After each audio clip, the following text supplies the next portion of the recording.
Imagine a time when all the world's knowledge could be held in one place. Not on a server or in the cloud, but on fragile papyrus scrolls, gathered under one roof. This isn't science fiction. It was the dream of the ancient world. A dream that became the legendary Library of Alexandria. Let's travel back to the early 3rd century BCE, to the bustling, sun-drenched city of Alexandria in Egypt. Following the conquests of Alexander the Great, a new dynasty, the Ptolemies, came to power. The first ruler, Ptolemy I Soter, had a vision far grander than just building monuments. He wanted to build an empire of the mind.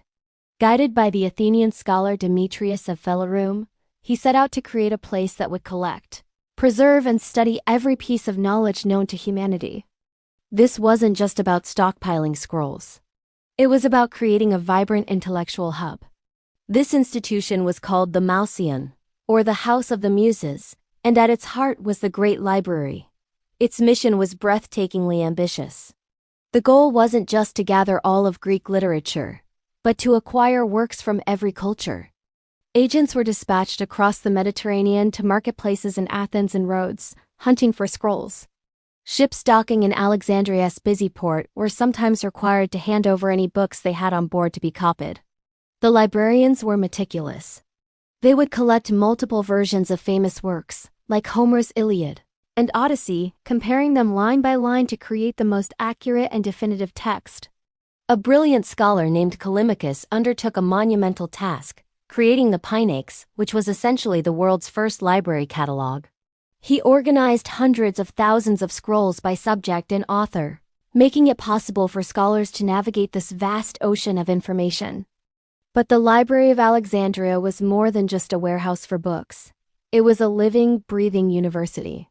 Scholars from all over the world were invited to live and work there, their expenses paid by the Ptolemaic rulers. Imagine the hallways, buzzing with debates between philosophers, mathematicians like Euclid refining his geometry, and astronomers mapping the stars. It was here that Eratosthenes calculated the circumference of the Earth with stunning accuracy, and where the Hebrew Bible was first translated into Greek, creating the Septuagint. At its peak, the library is thought to have held between 400,000 and 700,000 scrolls. So, what happened to this incredible wonder of the ancient world?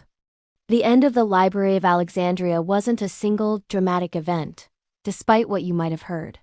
Its decline was a slow, painful process that stretched over centuries. Political instability, shifting priorities, and a lack of funding began to take their toll. There were fires, too. The most